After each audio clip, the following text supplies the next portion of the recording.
7.6, okay? It says determine whether the solids are similar, okay? So we would compare our corresponding parts, okay? Our length to our length, which would be 4 to 6. Our width to our width, which would be 2 to 3. And on our height to our height, which would be 10 to 15.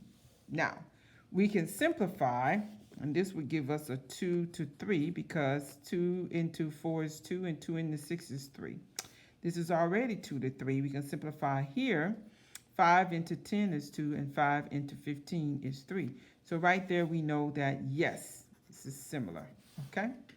All right, let's move forward to number 4. Number 4 says find the missing dimensions, okay?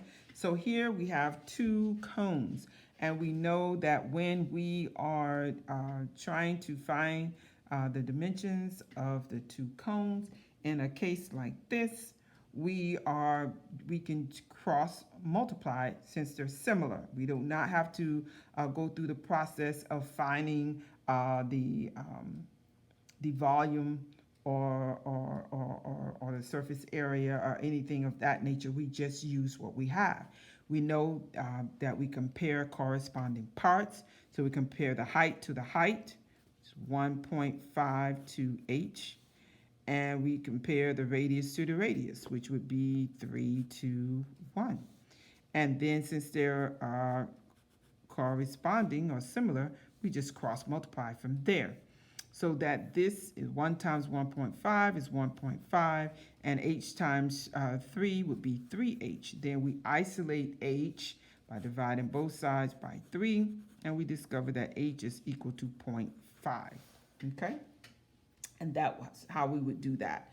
Okay, now down on number 6, it asks us to find the volume of the unknown shape 6 here. So we have a volume and we have some dimensions. We have dimensions but no volume. So we know that when we're dealing with volume, that we have volume to volume, okay, equal to the dimensions of our 2 shapes cube. Okay, so now here we have on two shapes. So here we go.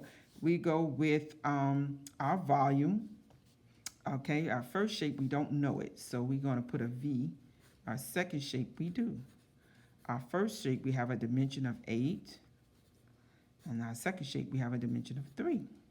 So we're going to cross multiply. So we have 3V. No, sorry.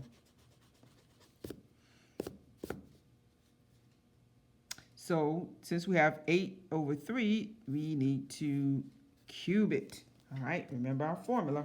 Okay, so now when we cube, we have V to 54, and then 8 cubed, we discover is 512, and 3 cubed is 27. Now we're going to cross multiply. We have 27V is the same as 54 times 512. When we multiply that, we get 27,648. Ooh, too many videos. Okay, now we're going to divide both sides. So isolate V by 27, and therefore V is equal to 1,024 millimeters cube. Okay, and that's how that's done. See you shortly.